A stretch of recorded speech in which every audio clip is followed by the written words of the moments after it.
Po kaya ang maaari nating gawin para makatulong tayo sa dumadaing na driver at iba pang mga nagtatrabaho dahil sa pagtaas ng pamasahe?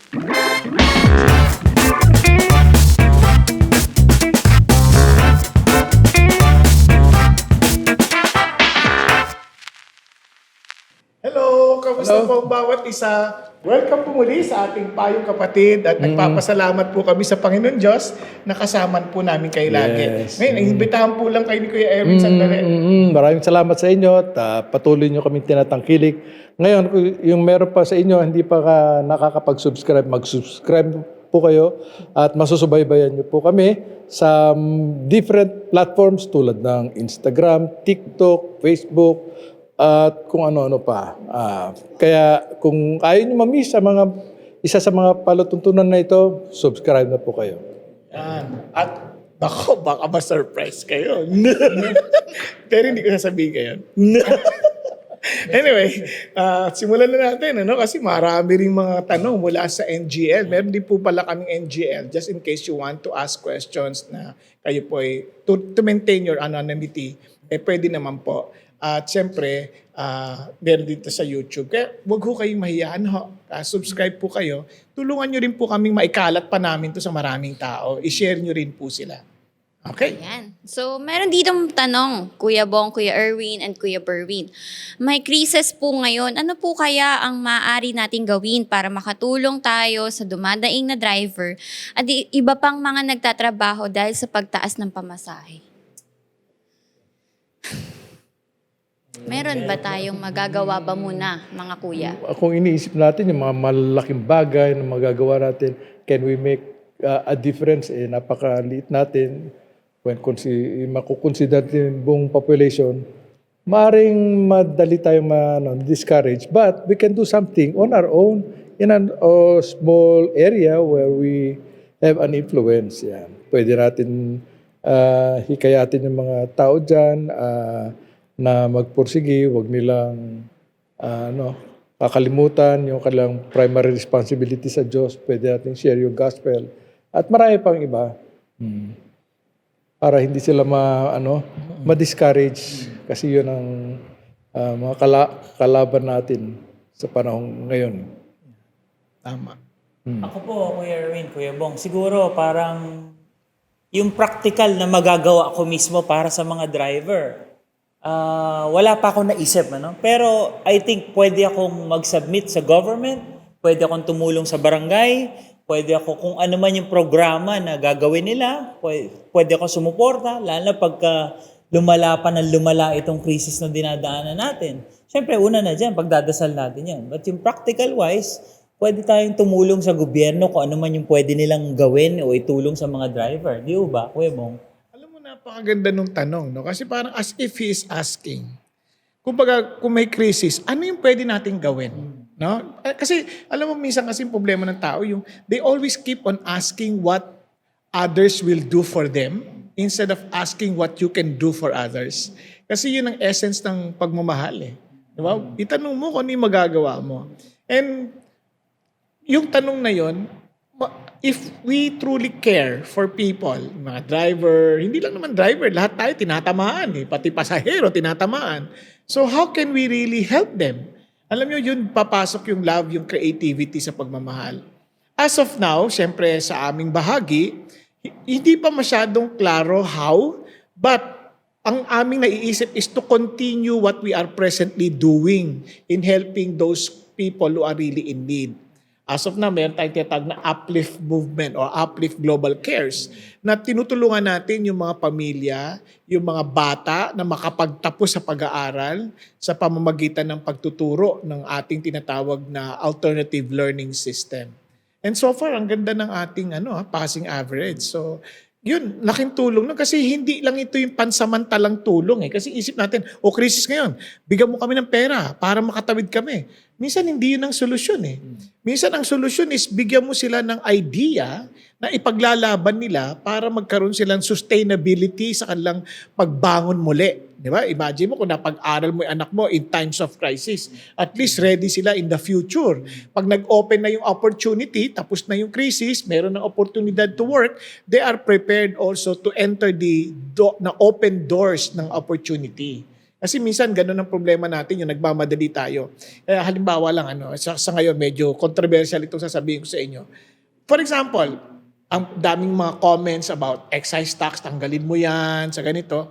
Sa totoo lang, we need to think further. Pag-isipan natin ng mabuti. Maganda yan, magandang proposal yan, pero ang ibig sabihin, huwag tayong padalos-dalos. Kasi ano kaya epekto kung hindi tayo magbabayad ng buwis? Ano epekto kung sakali man na bumaba nga yung presyo, pero wala naman tayong bibilin? Ano kaya epekto? Mga ganun ba?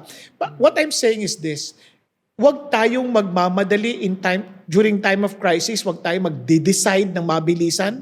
Kailangan tayo lalong mag-isip ng malaliman para magkaroon tayo ng tamang hakbangin sa tulong na ating gagawin. Minsan sa kamamadali natin, yung akala nating tulong, gulo ang ating inapanapasok.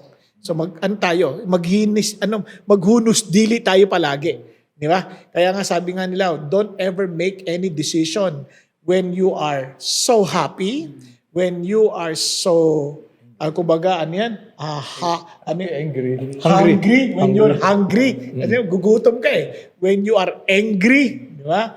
When you are lonely, and when you are tired. So, importante, huwag ka tayo magmamadali, tas isipin natin ng mabuti. Lalo pag crisis na ganyan, yan, emotionally, involved tayo sa mga mahihirap na pakiramdam. So, kailangan lalo tayong mag-isip ng malalim.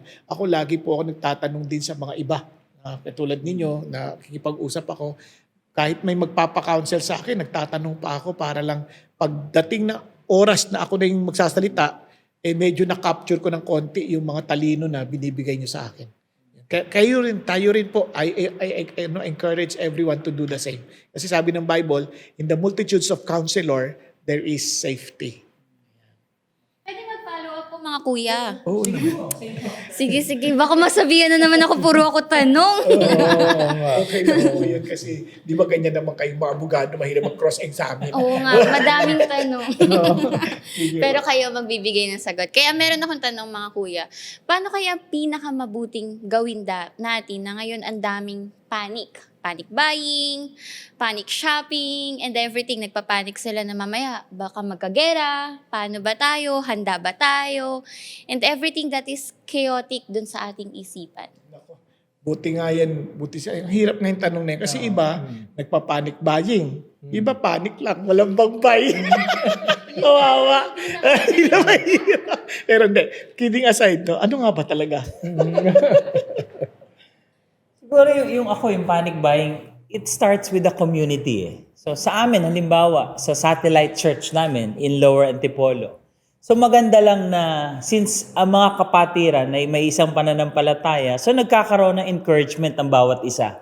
Kung saan wag mag-alala. So malaking bagay yan eh. Even in home fellowship, community churches, so nagkakaroon ng encouragement na wag mag-alala. Yung panic naman kasi nag-umpisa yan, nag-aalala ka na kagad, natatakot ka na kagad eh, di ba? Pero kung tutuusin, sa gulo ng social media at ng mga fake news ngayon, kaya nangyayari, lalong bumibilis yung pagiging panic ng tao. Pero ang totoo naman, mababalitaan mo naman, okay pa naman. Although nagmamahal, pero hindi kailangan magpanik eh.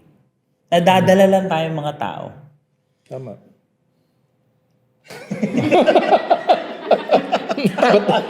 Ba't ganun tingin mo sa akin? Tagatuwa ako sa inyo, hindi kayo nagpapanik.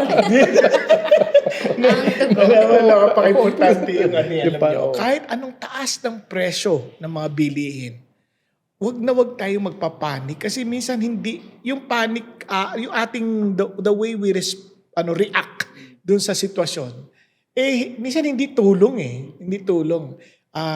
kunwari pera is meant for circulation. Ngayon pag nag-hoard ka because you panicked, nag-hoard ka, nagko-cause yan ng unnecessary demand at pati yung supply hindi magtatagpo. Di ba? Ang economics, the law of supply and demand o demand and supply, ganun yan So pag nagtagpo yan, lalong tataas yung presyo. Tapos kasalanan na naman natin yung dahilan. Kaya mag-iingat tayo sa ganun. Kaya naman, mabuti tayo, we can pray, we can ask God, we can ask for wisdom. Hindi ko sinasabi maging irresponsible tayo, but we need to be wise, no? Magkaiba yung yung nagpapanik na gumagawa tayo ng mga action, akala natin wise tayo, pero yung pala selfish tayo. Iniisip natin kaagad sarili lang natin. Isipin natin yung pangkalahatan. Ano ba epekto nito sa nakararami? Di ba? Yan nag-hoard ka ng gasolina. Ano epekto niyan sa nakakarami? Nag-hoard ka ng bigas, nag-hoard ka ng mga essentials ng tao. Ano may epekto niyan sa atin? Kawawa talaga yung wala. Dahil yung wala. Sino nga habulin yan? Di tayo, yung mga meron. Di ba? Nanakawan yung meron. Di ba? Palala ng palala. So dapat, ang ating isip, since my God is higher than all these continuous increasing prices of commodities, ito naman ang pag-asa natin. Our God is always higher than all of them. Di ba? Kasi nga, siya may hawak and siya naman ang nagpo-provide. Matuto lang tayong makinig sa kanyang paraan. Alam niyo yun sa New Testament Church, ang magandang example doon, nung panahon ng crisis din, they gave their wealth to the church, yung kanilang ari-arian. At yung church ang umaako ng pag-aalaga sa mga taong o miyembro nila na nahihirapan. Although at this time, medyo idealistic yan, on a small scale siguro pwede sa mga small groups, pwede, you can contribute something, not necessarily money, pwede yung mga dilatag, mga goods. Kung sino nahihirapan, yun ang tulungan. Kung may ibang nahihirapan, for example, meron ako alam na barangay dito, hirap na yung mga miyembro, pwede kayong mag-outreach program, evangelistic, tapos mag-distribute ka na ng commodities doon. Yun. Tsaka pag kunyari ikaw, wala kang pamasahe, halimbawa lang, di sasamahan kita. Maglakad ka habang nagdadrive ako. Di ba? At least may kasabay ka. Alam ko, sasakay mo ako, Kuya Bong. Biro Kuya lang. Erwin, Kuya Bong. Kidding aside, yung tulong tayo, CCF tulong tayo. So may mga, iba-ibang mission din ang ginagawa niyan. Hindi lang medical, hindi lang calamity mission. Hindi tumutulong din siya ng Actually, mga... marami tayong mga ministries helping the poor. Kaya lang, ito lang ang tatandaan natin, no? As much as possible, ang ating tinutulong sa mga less fortunate, quote and quote, hindi lang yung bigyan sila. Kaya nga sabi na, don't just give them fish, teach them how to fish. Diba? Kasi mahalaga, paano nila masusustain yun Ganito rin sa problema natin ngayon. Kaya yung nagpapanik, temporary measures yun Pero paano mo siya isusustain? No? Importante yun. And alam niyo, doon ako bumilib kay Joseph Nung panahon ng prosperity, nag-ipon sila. Nung panahon ng taghirap, doon sila nag-i-invest. No? Kaya yumaman yung Pharaoh, yumaman. Kaya minsan, tayo kasi nagpapanik tayo dahil hindi tayo nag-prepare una. Dapat nagpe-prepare tayo Pero ganun pa man, tapos na yan. It's water under the bridge kung di tayo nakapag-prepare. But at least, don't worsen the situation. Think of how we can stop aggravating the problem, kundi paano natin ito maiibsan ng kaunti by helping each other. Kaya sabi nyo sa small group, ang ganda nun, nagtutulungan tayo. Don't expect the small group to help you, but think of how we can work together at ma-supply natin yung necessary needs ng bawat isa.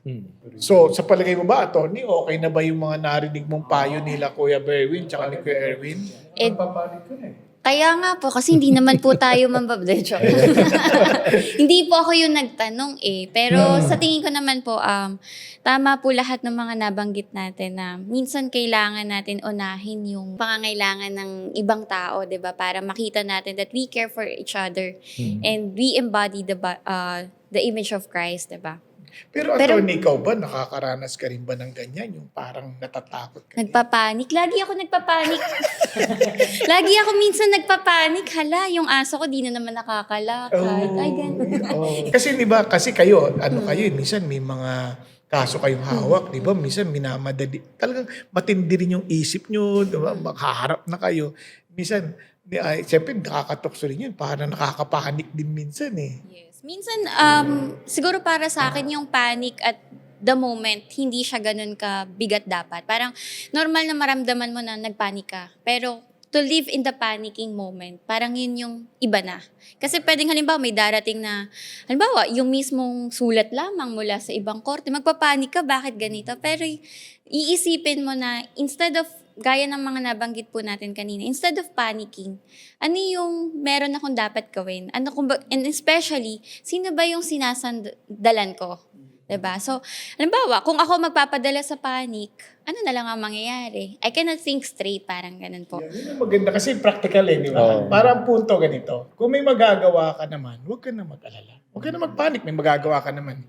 Ngayon, kung wala ka naman magagawa, huwag ka na rin mag-panic, wala ka naman magagawa. Di ba? Simple lang, di ba? Wala ka bang problema? Wala ka bang problema. Total. Basic lang. Pag nakatangkap ka ng sabina, okay lang. Huwag Wala ka magpanik. naman- wala ka magagawa. Wala ka bang tanggapin? Isang Kung may araw na magagawa ka pa, tawagin mo sa attorney. Okay, iwan ka magpapanik. Pero minsan may dapat kang gawin.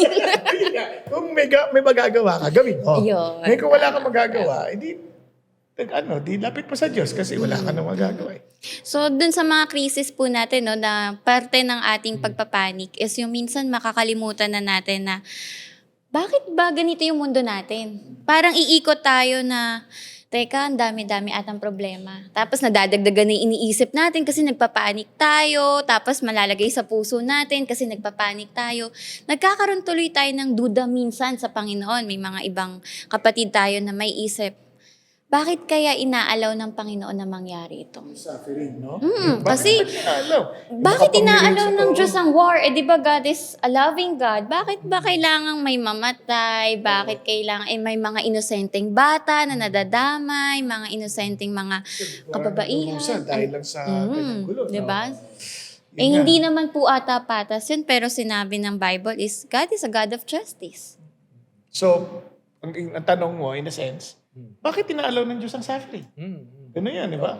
Naku, alam mo, Oh. mabuti na lang nandito si Kuya Berwin. expert. Para si Kuya Berwin. Ay, si Kuya Berwin. Sa kay Kuya Tinuturo. Berwin. Buti na lang, nandito si Director. Pero talaga, umalis tuloy. Timing pagturo mo, wala na si Direk. Ang galing talaga. Diba? Pero hindi, alam mo, Kaya ni kidding Kuya. aside, si Kuya Erwin sobrang husay sa ganyan. Kasi madami ng pinagdaanan po ba si Oo, Kuya? panahon pa na hapon. Ay, nandiyan lang. From experience. From experience. Joke lang po. Hindi, kaya naman may war, may mga ganyan, aways, alitan, dahil sa kasalanan. Sin entered the picture, perfect yung creation ng Diyos eh. But when Adam and Eve sinned, ayun, doon pumasok ang kasalanan.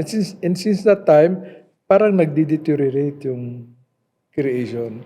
Until such time na i-restore ni God lahat yan into perfect condition. So sa ngayon, na nandito ang kasalanan, makakaranas tayo ng pain, suffering, and many things. Pati mga injustice, ganun. So, yan ang naging part ng mundo natin ngayon. Kasama na yan. Consequence of sin. Oo. It does not Civilization mean po. that God is not a loving God. It means that He is, on the contrary, loving kasi He gives us the choice eh. So, ganyan ang buhay ngayon. Puno ng suffering, puno ng pain, injustice, at that is proof of God's love. Because if He does not love us, He will not give us a choice. Ay ang essence ng love. You give the other person the freedom to choose whether to love you or not. So binigyan na tayo ng karapatan. Since makasalanan tayo, for the most part, nire-reject natin si God. Kaya may suffering, pain sa mundo. Ano ba, going back to the theological side, no? Kasi nung nag-explain na si Kuya Erwin, parang biglang pumasok sa akin yung background mo din sa pag-aaral mo sa ganyang bahagi. Una-una, what is sin? Di ba? And yun nga, yung sinasabi ni Kuya Erwin, because God is a loving God, He gave the human beings the choice. And we made the wrong choice. Yung choice kasi, it's either you submit to His discernment or to submit to His wisdom. Sabi kasi ng Lord, do not eat the fruit of the knowledge good and evil. Di ba? And parang it's one way of saying, let me determine for you what is good and what is evil. Huwag kayo. But man, because he wants to become equal with God, he made a choice. He chose to decide on his own, no? Na siya kung ano yung mabuti at masama. And ang malabo, hindi nagulo na. Hindi tayo all-knowing eh. Kaya yung choices natin ang gulo-gulo. So yung mga nangyayari ngayon, yan yung based sa mga different preferences ng tao. And because of our selfishness, kasi tingnan nyo ang unang ang palatandaan nung naghumiwalay tayo sa Diyos, naging self-conscious na yung tao. Di ba? Dati, wala sila. Naked sila. They didn't even know that they were naked. Pero nung nagkasala na sila, nakaubad sila, nagkaroon ng shame. So, naging self-centered yung tao. Kaya lahat ng choices natin, makasarili. Puro pansarili lang ang choices natin. And it was the Lord who taught us to give. Kaya nga yung love, for God so loved the world. Di ba? Husbands, love your wife. Jesus Christ, love the church that He gave. Lagi pabigay. No? Kaya ang nakita ko talaga sa Lord, yung suffering, hindi niya gusto yan. Kasi tingnan nyo how would I know? Nung si Jesus, alam niyang bubuhayin si Lazarus. But when He saw Mary weeping and the rest weeping, anong ginawa ni Jesus? He wept. Kasi kung ako si Jesus, wag na kayong umiyak. Bubuhayin ko si Lazarus. Ba't pa kayo umiyak? Ano ba kayo? Na? Pero hindi eh. He wept. Alam niyang bubuhayin niya si Lazarus. Kasi bago pa siya pumunta, we will wake him up. Pero bakit pa rin siya umiyak? Kasi ayaw naman niya talaga tayo magdusa eh. But because of our sin, na sinasabi mo ni Kuya Erwin, death came into life. Death came into us. And sa humanity. Kaya nga, naparito si Jesus to deal with that issue of death, that somehow, everyone who believes in Him will be given eternal life. Kaya, yun ang ating pag-asa. This is not our home. This is not our destiny. Our destiny is to be with God in eternity. And with life, with eternal life, not with death. Kaya, nagsasuffer tayo, yes, because of our sin, tulad ng sinabi kay Erwin, and it was our choice. But God is giving us hope. Kaya kasi Jesus came to save us. And He suffered on our behalf on the cross. Tapos Kuya Bong, attorney, Kuya Erwin, tignan niyo kung gaano kabuti ang Panginoon Diyos. Makasalanan na tayo, ang dami ng gera, ang dami ng batas, andyan ang salita niya, marami pa rin ayaw sumunod sa Kanya. Pero ganun pa man, hindi tayo pinaparusahan ng Diyos. Hindi tayo pinababayaan, hindi ba? Dinidisiplina, maaari, pero hindi pa rin pinababayaan ng Panginoon Diyos ang mundo, di ba?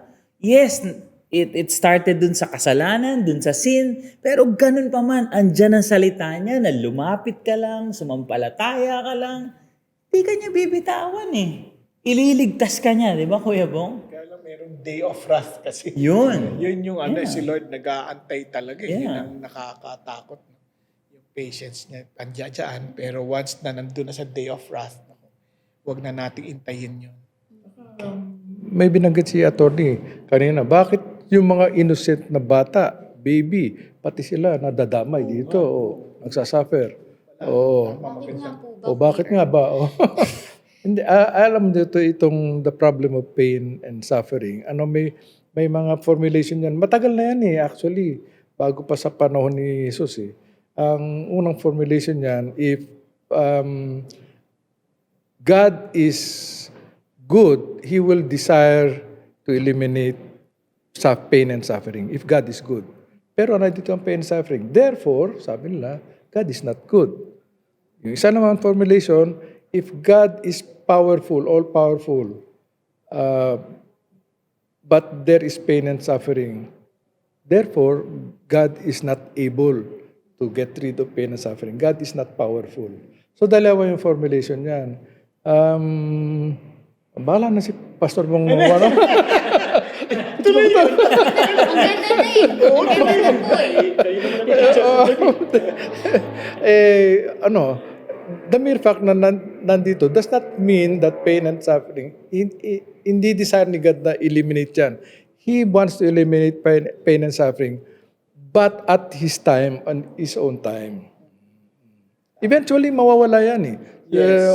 Di ba? We will be living without the presence of sin. Wala yan. So, as far as power is concerned, God has power to eliminate sin. Pero hindi niya ini-eliminate ngayon. Bakit? Kasi may timetable si God eh. And to show the world that He is more powerful than sin, than the evil one. So yun ang solution dyan. It's still focused on God, the goodness, the long-suffering, at saka the omniscience, omnipotence of God. Si God lahat yan. Kaya in this time of uncertainty, lalo na pagdating sa mga ganyan, it's best to trust God. Kasi kahit na ano pa yung kinalabasan ng nangyayari ngayon, kung gera, kung magkakaroon ng World War III o magkakaroon ng yung bomb na naman na madidestroy ang nations, wala tayong alalahanin. Safe tayo. We are under, sabi nga ni Berwin, God's care. Amen. Tsaka yung mga innocent na bata, total hindi naman ito yung mundo eh. Kumbaga, spare pa sila sa greater trouble eh. Di ba? Kasi, do not let the children come, forbid not the little children to come to me. For theirs is the kingdom of heaven. Di ba? Ang sarap nun, parang, buti sila hindi na sila ma-expose sa kasamaan ng matatanda. At least meron silang chance na makita nila na yung ikalang innocence dahil God is just, kahit na alam natin na we are formed in sin, God pa rin alam niya yung innocence ng mga bata na to. Kaya hindi necessarily ini-spare sila ng Diyos sa greater suffering. Yun ang katotohanan. And kung ano man yung nararanasan mo pagdating sa pain and suffering, do not take it against God immediately. Kasi hindi mo alam ang explanation eh. Tulad ng example ng ating senior pastor, natatandaan ko pa, nagpaalam yung anak na pumunta kasama ng mga kaibigan, hindi pumayag yung tatay. Nagmukmuk yung anak, nasa kwarto lang. Galit na galit sa tatay. Kinabukasan, nakabasa niya sa dyaryo na yung grupo na yun, namatay lahat. So, na-spare siya. Tama. Hindi mo talaga alam eh. No? Oo, wag mo agad Ganyan din yung pamilya na sila, mamamasyal sila sa Amerika. Tapos tawag dito, nakagat ng aso yung bata. Galit na galit yung tatay. Bakit ngayon pa? Yung pala, yung barko na sasakyan nila, namubog. Kaya biglang niyakap niya yung anak. Buti na lang kinagat ka ng aso, sabi. Hindi, yun totoo yun na pangyayari. Kaya naalala ko tuloy yung kwento and we will end on this kasi yung oras natin eh. Naalala ko yung kwento nung farmer. Nangyari to sa China. Pero ginawan ko to na istorya eh. Kasi yung nangyari, yung mama, meron siyang kaisa-isang kabayong ginagamit. No? Tapos, nung kinagabihan, yun ang ginagamit siya pagsakay. Yung kinagabihan, tumakas yung kabayo. Nako, yung mga kapitbahay, pumunta the following day. Sabi niya, ang malas mo naman. Iisa lang yung kabayo mo, nawala pa. Sabi niya, alam niyo po, mabuti man o masama, Diyos lang ang nakakaalam. Itong kabayo pa lang to, naglamyerda sa kagubatan. Nakakita ng mga wild horses na kaibigan. Di nagkakilala sila. Nung gabi, tinabi niya, saan tayo matutulog? Siyempre, usapang kabayo na yun. Sabi niya, saan tayo matutulog? Di ba? O sabi niya gano'n, buti pa, sumama kayo sa akin sa amo ko. Yung amo ko, pinaliliguan ako, inaalagaan ako. Yun yung dagdag kwento ko na kasi hindi ko pa alam talaga usapang kabayo, no? Pero, kasi the following day, early morning, paggising ng farmer, ang daming kabayo. Ibig sabihin, nayaya sila. So, siyempre wild ito. So, itinrain ngayon para maging domesticated yung mga kabayo. Yung anak ang nag-train. Nalaglag, napilayan. Takbo na naman yung mga kapitbahay. Nung una, sabi niya, nung maraming kabayo, ang swerte mo naman, isa na wala. Ngayon, dami na. Diyos lang nakakaalam, mabuti o masama. Ngayon, nung tinrain, napilayan, takbo na naman yung mga kapitbahay. Iisa lang yung anak mo, napilayan pa.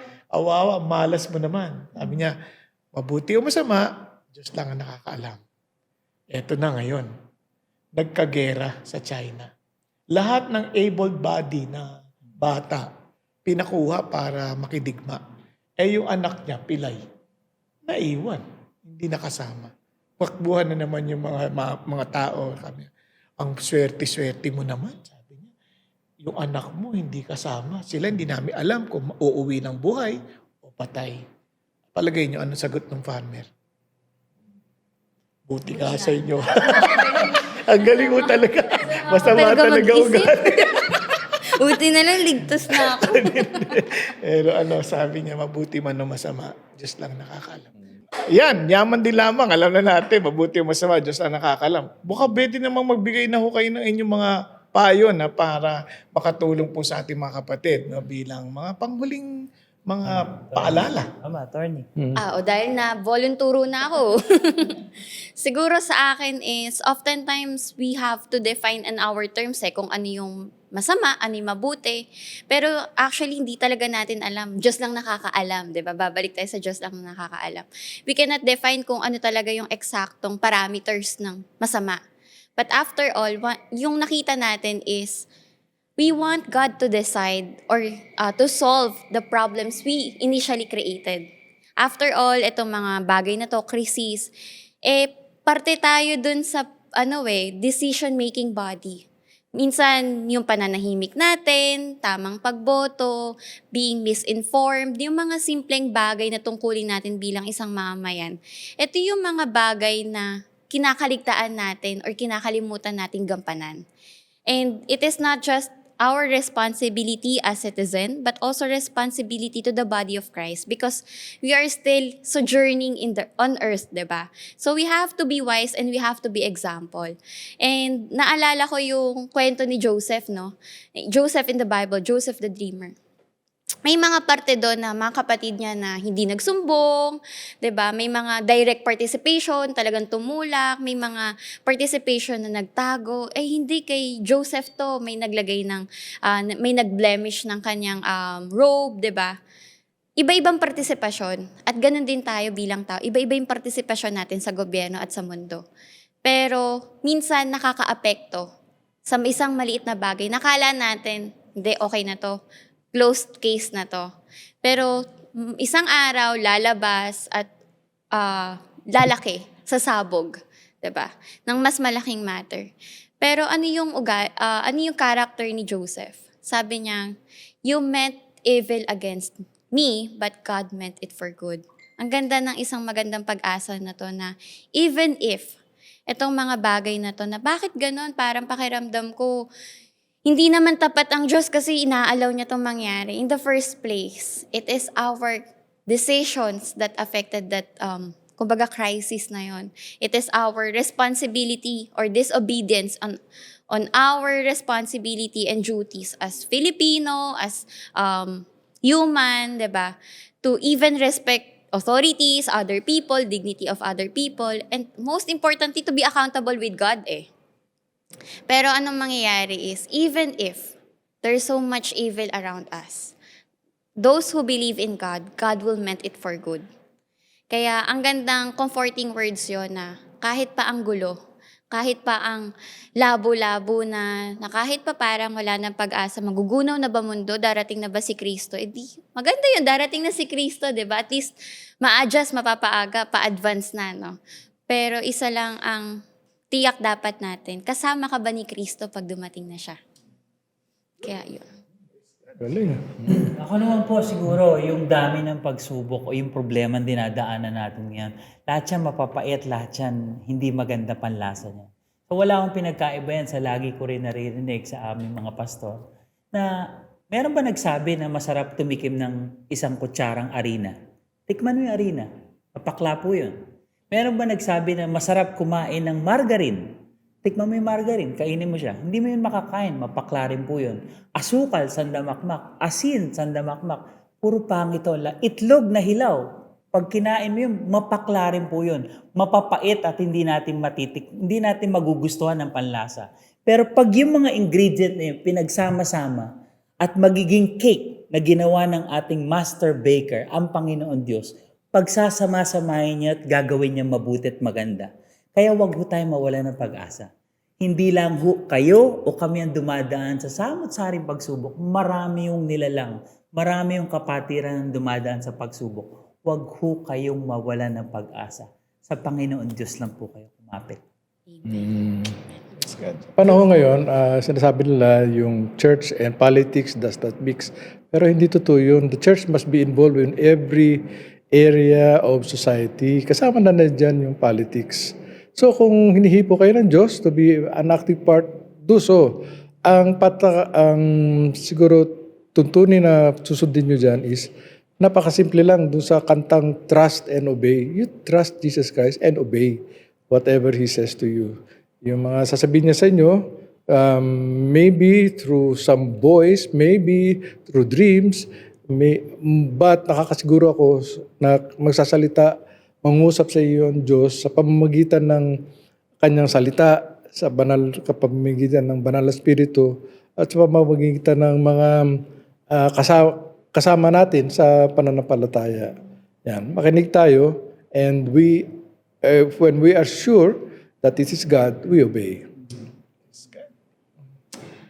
Mga kapatid, narinig po ninyo ang mga payo ng aking mga kasama at unay pong napakaganda ho ng kanilang mga paalala po sa atin. Pero gusto ko lang din po iwan sa inyo. Alam niyo bagamat totoo na good or bad, only God knows, alam niyo bang kaya niyo ring malaman? Kasi sabi ng Bible, all things work for good for those who love God and walk according to His purpose. Sa totoo lang, wala sa pangyayari kung mabuti o masama, nasa kalalagayan ng ating puso. Do we love God? Are we walking according to His purpose?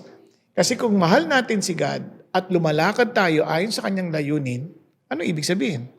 All things will work for good. Kaya yun ang pangako ng Diyos. Kaya naman, sabi ng Panginoon, at gusto kong iwan ang isang talata, I've been crucified with Christ, it is no longer I who live, but Christ who lived in me.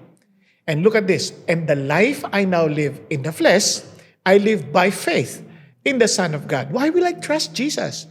Because He loved me and gave Himself up for me.